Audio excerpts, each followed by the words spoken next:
Hello, good morning, everybody. Thank you very much for being here. It's the squad announcement press conference for the upcoming CONCACAF Gold Cup prelims against St. Vincent and the Grenadines, March 21 at the Arnasville Stadium in St. Vincent and March 25 at Sabina Park in Kingston, Jamaica. We're joined with the head coach of the Jamaica senior men's national team, Coach Steve McLaren. Before our coach gets into some opening remarks, we're going to show on the screen quite briefly the squad, and then Coach McLaren will get into some opening remarks. After Coach McLaren's opening remarks, we'll put the squad back up on the screen, and then we'll go into the question and answer segment. So just to run through the names for everybody. Goalkeepers, Shaquan Davis, Andre Blake, Jamali Waite. Defenders, Richard King, Ethan Pinnock, Kyle Ming, Christopher Ainsworth, Dexter Lembikisa, Amari Bell, Joel Latibaudiere, Fitzroy Cummings. Midfielders, Isaac Hayden, Joshawn Anglin, Bobby Reid, Sule McCullough, Casey Palmer, and Tyreek Magee. And the forwards, Leon Bailey, Demarai Gray, Shamar Nicholson, Kaheem Dixon, Ronaldo Cephas, and Warner Brown. We now turn over to Coach McLaren, who will get into some opening remarks. Coach, good morning. How are you doing? Yeah, good morning, everybody, and welcome. I've got to say this morning, I woke up quite buoyed after last night. Great night at the National Stadium. Cavaliers against Inter Miami. And what it was to see the stadium full house. I know we nearly got it against the USA, but to see a full house, that's the goal. I said to everybody, all the staff, everybody I spoke to this morning, that's the goal, to fill the stadium. So it was great to see. What a great game. Spirited, I thought, performance from Cavaliers. And yeah, the most important thing for, I suppose, all the supporters was to see Messi playing. Not many people get and are fortunate to see Messi live. But Jamaica saw that last night. So we appreciate that from him, because he didn't have to come. I spoke to Mascherano before the game. And yeah, he said he wanted Messi to come and to play for the Jamaican people. So that's what he did. So we thank them for that. So it was a great night and a great performance by Cavaliers. The squad, we have obviously some injuries within that squad. We have Dishon Bernard, Greg Lee, Mason Holgate, who just pulled out yesterday.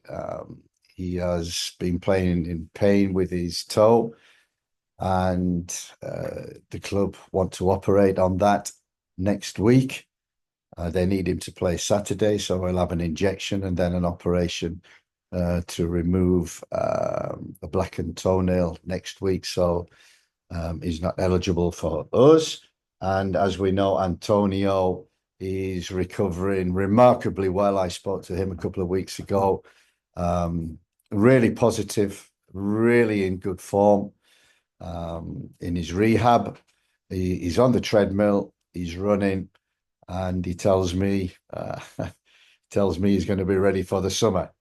Knowing Mikel, that could happen. So we keep our fingers crossed for that. And also Romario Williams, I spoke to last week and this week, who also has an injury. He's in pre-season. He is playing, awaiting surgery, which he needs, and so not available for this.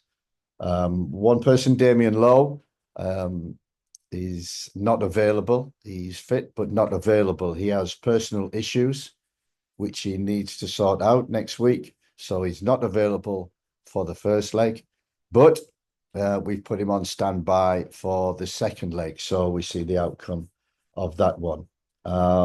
It's great that we can name 9 local players. And the reason for that, I think, is obviously injuries to come to the squad, but to give them opportunities. The camp we had a few weeks ago, the 2 games against Trinidad, the work for nearly 5 days with them gave me a great insight into the abilities, the characters, and I really enjoyed that camp. Really enjoyed the 2 games, and from that working with them has given me confidence in which I can put them in the squad and know that they will do the job. So that's good. For the camp and the squad, I think we've enough experience in there from, Andre Blake, we have Pinnock, we have Latty, we have Amari Bell, Isaac Hayden, Palmer, Bobby Reed, welcome him back, Leon Bailey, Damari Gray, Shamar, all experienced players. And, we expect them to step up and see us through and get us into the Gold Cup. One other item concerning the staff, Richard Hartis, who was my assistant and goalkeeping coach, has about a month ago, 6 weeks ago, moved to Besiktas in Turkey with Ole Gunnar Solskjaer. So he's the goalkeeping coach there. But I got to say, after speaking with him, he wants to still work with Jamaica, and he's volunteered his services to come and help us qualify for the World Cup and the Gold Cup. And so he's coming in the capacity of just goalkeeping coach, which left the assistant role vacant. And I filled that with Paul Simpson, who you might have seen in the last camp for the local players. Paul, yeah, we played together. I coached him. He's been my assistant twice at Derby and Newcastle. And what he brings is unbelievable experience of actually winning a World Cup for England, under 20s World Cup in South Korea in 2017. So he knows what it takes to qualify for a World Cup, and he knows what it takes to win a World Cup. So his experience will be invaluable in helping myself, the players, the staff, and the JFF to accomplish our goal. We come up next week in this camp against St. Vincent and Grenadines. What do we know about them? We've watched them for 6 games in Bonaire, Montserrat, and El Salvador, twice each. So we've watched 6 games. And this is not going to be an easy game.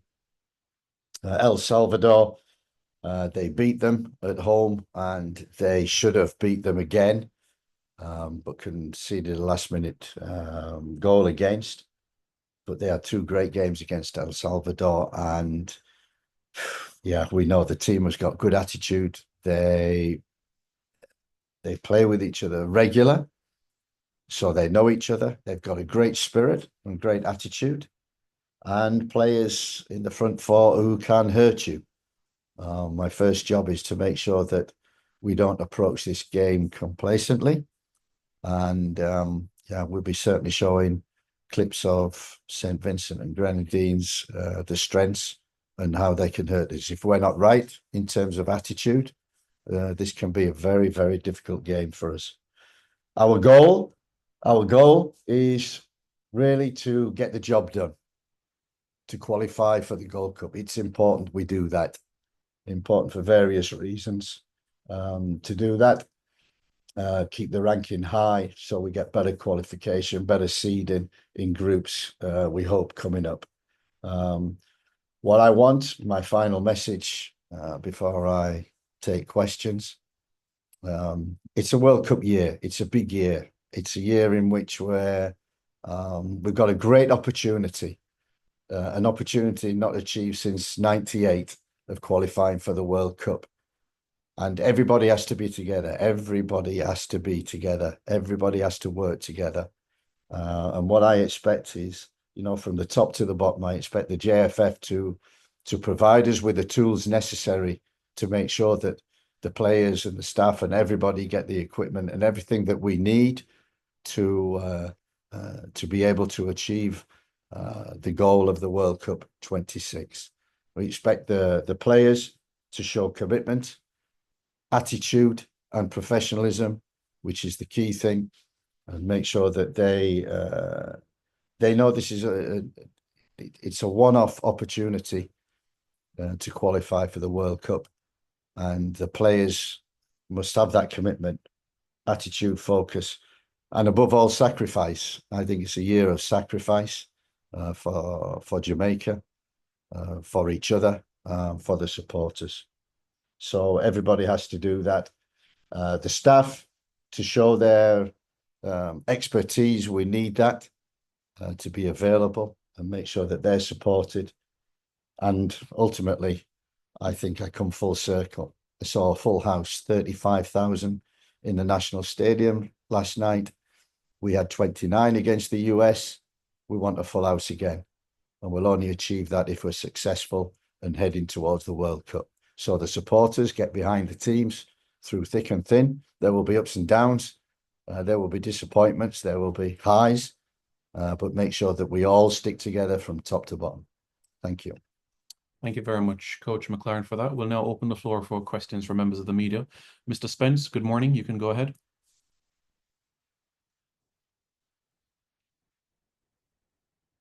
Please unmute, and then you Coach, can you hear me, Coach? Go I ahead. can, yeah. Coach, I was in St. Louis to watch a Jamaica versus USA game, and there seems to be a significant gulf in quality between the two teams. And as such, from where I sit, it seems we need better players. I also watched the JPL games, some games, two matches against Trinidad, and Cavalier recent matches against Inter Miami. Now, it appears, based on what I observed, the quality doesn't reside locally. However, we have a vast pool of eligible players in the diaspora, yet the recruitment process seems more reactive than strategic. As such, what structured approach, if any, is in place to actively scout, track, and engage its players before they commit elsewhere? And what are you doing specifically to source these players? Yeah, when I took the job, recruitment was probably, apart from the squad players, the players that were already playing, the next most important job was scouring Europe, America, wherever we could for dual nationals, players who could play for Jamaica. And all we're looking for is to develop and improve the present squad and to improve the present squad by recruitment. That recruitment process started from day one with conversations with a host of players, England, Europe, in the USA as well.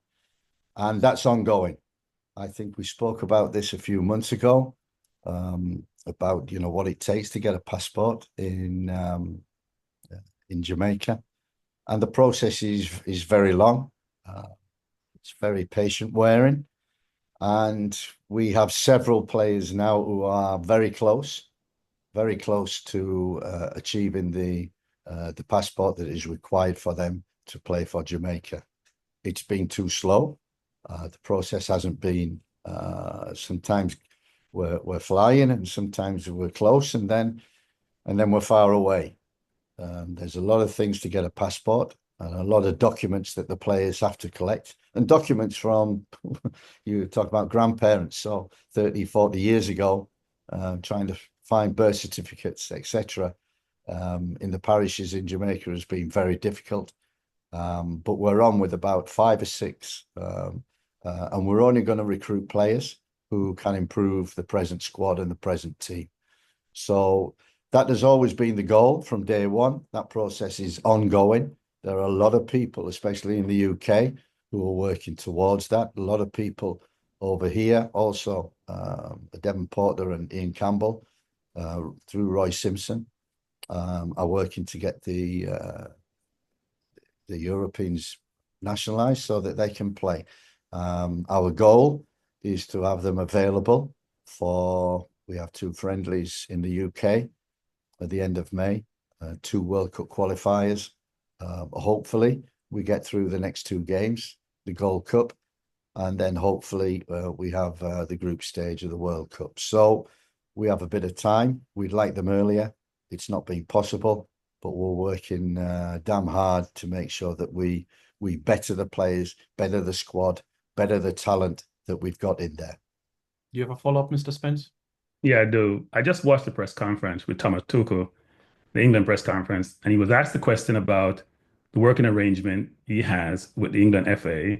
And the question was more around, can you actually work remotely And he noted this was only in the inception of the role, that he's been to over 25 games, only goes back to Germany to be with his family. You are currently working remotely. Can you truly be effective in your role working remotely? And do you go out to see potential recruits and go to a number of games to watch them to see if they can add value to your team? Yeah, that's exactly what I do and will continue to do. Thank you, Mr. Spence. Matthew, go ahead. Hi, good morning, Coach. Can you hear me? Go I ahead. can, Matthew. Yes. Good morning, Simon, as well. Coach, Lewis Baker, he was recently recalled from his loan at Blackburn, and he's been in fine form for Stoke this year. What, if anything, can you tell us about your recruitment for Lewis? And is he someone that Jamaican fans can expect to see sometime soon? I'm not going to discuss individual players that we're looking at and what stage they're at. Lewis is on the list. And another one that the process is very slow. But yeah, it's great to see him playing for Stoke, playing very well. We're in constant contact with him, and the process goes on.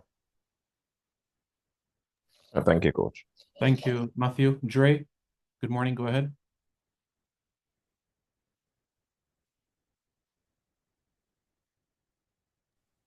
Hey, good afternoon, Coach. This is Dre from Dre Anyweather Sports. So, how much of an influence did the caliber of opponent have on the selection of this squad? And I have another question after that. We know this is going to be a difficult game. So the squad that we pick is the strongest that is available to us at this present time, what I think, and a squad that is good enough to get the job done. It's with experience, players who have played regular. We welcome back a lot of players who haven't played for us since October, like Bobby Reid, like Ethan Pinnock. So we're confident that we can get the job done with the squad that we've got, and it's the strongest squad I believe that we could pick. Okay, and also from last night's game, I'm not sure if you watch it, but were there any players that you were impressed with their individual performances from the Cavaliers team, of course? Yeah, obviously, we were there to, and I've seen Cavaliers probably more than any other team, so I know the players well. We had them in camp also. And yeah, some players were very, very close and now really on standby for the squad because we've had injuries already this week. We've got a weekend to go, so we'll probably get more injuries and fallout. So we need replacements. And no hesitation, we have players in the UK, but also local players now. We've included King is an integral part of our squad and our team. Ainsworth obviously comes into that as well. But they have many good players. We've looked at Atkinson, at Calvin, at Shamal Watson, Adrian Reed. So there are many good players in the Cavaliers squad and team, and they proved that over the 2 legs against Inter Miami. So there's talent on this island. I know that now. I've worked with them, and we'll continue to do that. Thanks, Dre. Livingston Scott, good morning. Yes, morning, Coach. Morning. Yes, Coach. I just wanted to ask you about Warner Brown. Do we have a number striker in the squad, but you chose him as the local striker to choose? Just give me your insight into your selection of Warner Brown. Yeah, I watched quite a bit of Warner Brown before the camp a few weeks ago. I liked him in camp. He was a goal scorer. The game we went to see him, Arnott Gardens, he scored a hat-trick. And so it was quite easy to include him in that squad. And he's one of them who I think can help us impact. He's a goal scorer. He's quick. He runs behind. And he's got an eye for goal. And we haven't got in the number 9 position anywhere in the UK or even on the island, really stand out strikers that we can pick. Shamar Nicholson comes in. Antonio was obviously our number 1. Romario Williams was also effective in the 2 games, 2 camps that we had before the new year. I liked him, but unfortunately we can't get him. So the number 9 is a position in which we need to find that hidden gem. So yeah, Shamar, Warner Brown have got an opportunity this week in the 2 games to seal a place. Okay, thank you, Just Livingston. want to ask, coach, just as I said, a lot of local players in the squad. Will we get to see a mix? Are you showing some confidence in some of these players? Yeah, absolutely. And looking forward to we have join up on Monday. We have 3 days preparation, which gives us good time to look at the players and find the right balance of the team. And as I say, it's not those who start, it's also the finishers.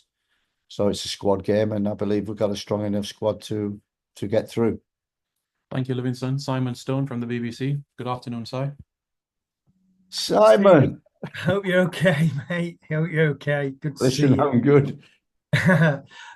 Just got a couple of questions. I mean, first of all, did you say you were playing a couple of friendlies in England at the end of this season? And also, what conversations have you had with Michail Antonio? Because obviously when the accident happened, it looked horrific, and a lot of people wondered whether he would actually play again anyway.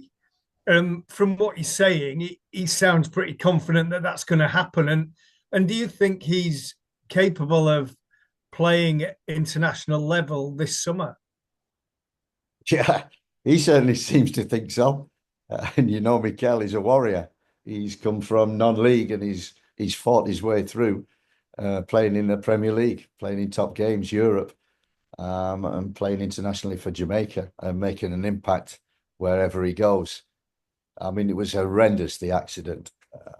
We spoke to him a couple of days after that accident, and he's one of them that I never really knew him I knew him on the field because he was always a pest whenever we played against him.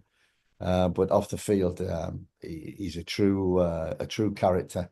Great for the squad, always bubbly, always positive, and we missed that.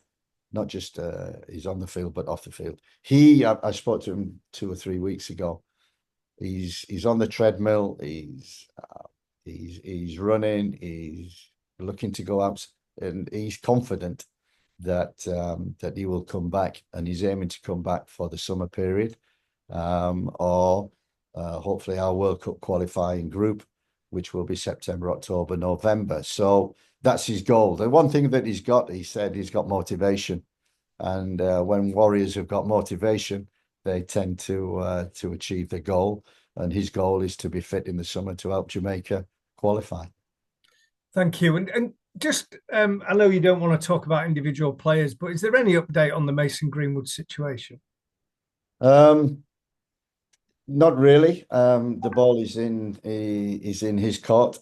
He knows that. He's settling nicely in Marseille, despite some run-ins with De Zerbi just recently. But he's loving his football. We're in contact all the time, him and his family. And I'm very confident that he only wants to play for Jamaica. So every conversation is, I only want to play for Jamaica. And it's up to him when he wants to move forward with that. And I think we are at the present moment. Thank you. Thank you very much, Si. All right, Jason Hall, good morning. Good morning, Simon. Good morning, Coach. Good morning, everyone here. My question, obviously, to Coach, I had a question on Ravel Morrison. He was added, of course, for the second leg of the USA match for the Nations League, but was an unused substitute. Was he in consideration for selection for this squad and just didn't quite make it? Or do you have anything to say on Ravel? Yeah, I mean, I know Ravel, and we brought him in and we thought he could impact. We had injuries, and there was, I think, a question earlier about the golfing quality ourselves in the USA, which was apparent, especially in that second game. We missed a lot of players for that. Holgate was out, Pinnock was out. We didn't have Antonio. We didn't have Bobby Reid and Casey Palmer in the second. So we were down on half a team of quality. So you could see that gulf. Them players have come back in, and we're looking to keep that strength. Okay, thank you. And my next question is more about the local contingent. We have 9 players from the JPL in this squad of 23. In the past, when we have picked local players, you have kind of made mention that you've kind of leaned on your staff that might be more familiar with the players. Where would you say you are currently with your own knowledge of the local players? And is it a case where now you feel confident in making these decisions? Obviously, you're going to lean on your staff as well, but maybe not as much as before. No, I think from the start of the job and the first 3 camps that we had, we relied heavily on Merrin Gordon and the local staff that we've got in terms of players outside of the UK, on the island, and even in MLS, USL, players of that caliber, we relied on them. The big advantage is that over them 3 camps that we've had, we've seen a lot of players because of injuries. We've had to call in players, and we've looked at some and looked at others and discovered some gems and others who were not good enough. And we just felt that the camp in January that we had in the games in February against Trinidad, working with the players closely, day in, day out, living with them in hotels and the technical centre, that we got to know these players very well, the habits, the character. And in that 3-week period that I was over, watched a lot of games, but working with them, that's where you truly see the players. So it was great, that camp, and great working with them. And you're absolutely right. That gives me confidence that I didn't have before in terms of the quality and the character of local players. Now that I've seen them at close hand, no hesitation in putting local players in who I think are the best for the job, best for the squad, and especially for these 2 games. Thank you, Jason. Brian Martin, good morning.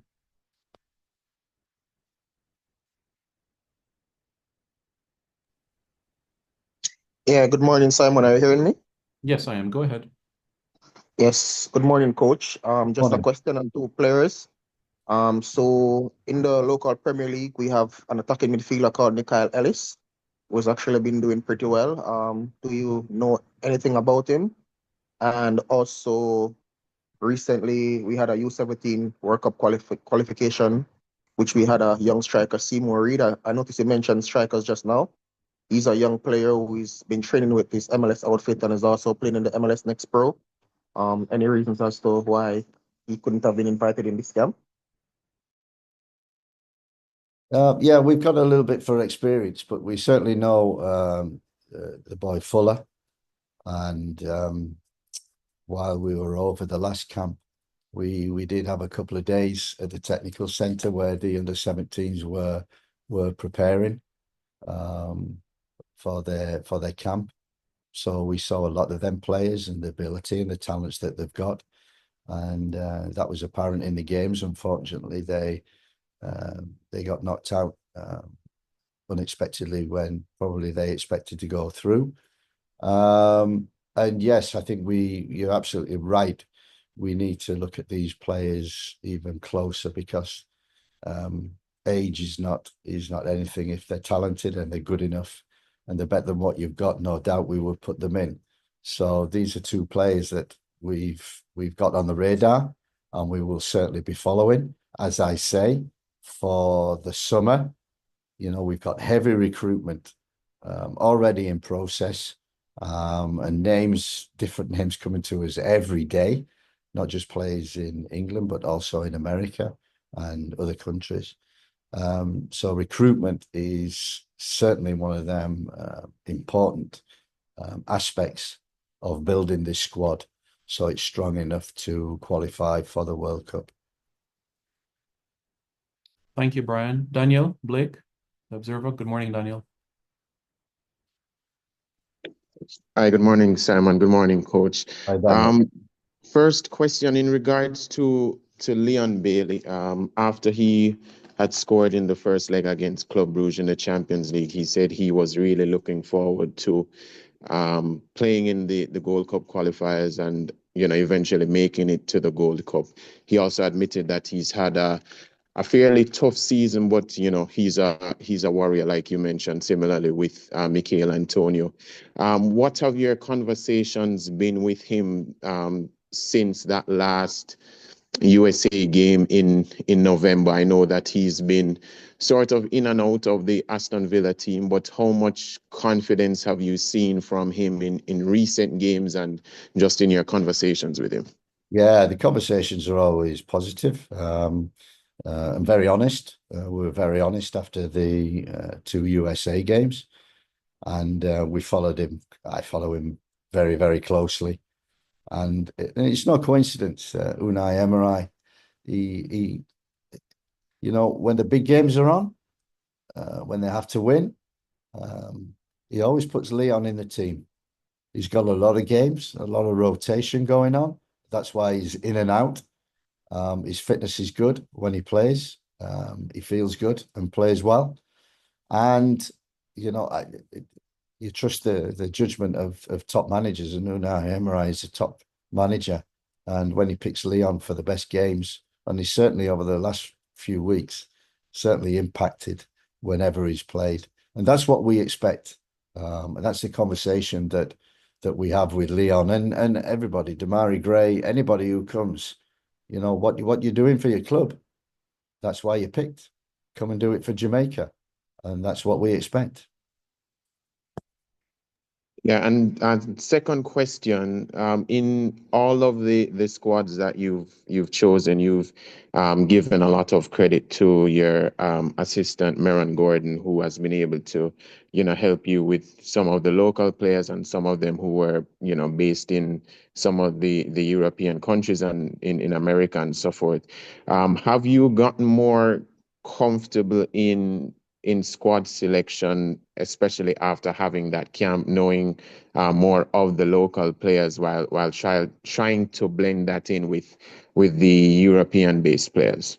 Yeah, I think when I got the job, took the job, I knew the squad. I knew the UK-based players within that squad. I knew the UK-based players that the JFF have been trying to recruit as well. The one thing I didn't know was the local talents, how good they were. And as you say, and rightly, I've gained confidence in terms of selecting local players. One through Meron Gordon very early on. And the second was the camp that we've had, working close hand every day, coaching, building relationships, seeing them actually with the Jamaican shirt on. And is it too heavy for some players? We certainly saw that. And it gives me a lot more confidence in saying, yes, I think he can do a job, because I know the quality that's required. So yes, I think present squad, players we're trying to recruit, and now local players, and seeing a lot more games. I'm a lot more confident in what is available on this island. Thank you, Daniel. We now go to CC. Go ahead.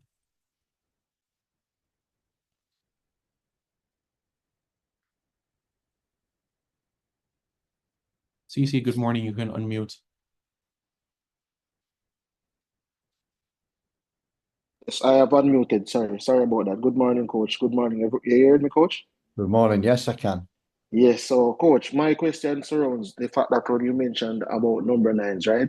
And not being limited option. But there's a couple players that I think seems to be the forgotten soldiers of Jamaican football in even the fact I think you have a Trivante Stewart right now who plays in the Serbian top league. He's played 90% of the games. I think he's been 24 games, 7 goals, 3 assists. That's 10 goal contribution. I haven't really seen him gotten a call up. I think there was a situation surrounding him around about the same time with Leon Bailey. I would like to know if he's being looked at or being considered in future, and as well as the young man Shakwani Satchwell, who is also 20 years old, can play the position of centre forward, left winger, second striker. Yeah, we're monitoring all the players around Jervis, Serbia, Israel, as you say, Van East. We know well. Yeah, we're monitoring them all. We know them all, and through the facility of Y Scout, we're very fortunate that we can see any player around the world.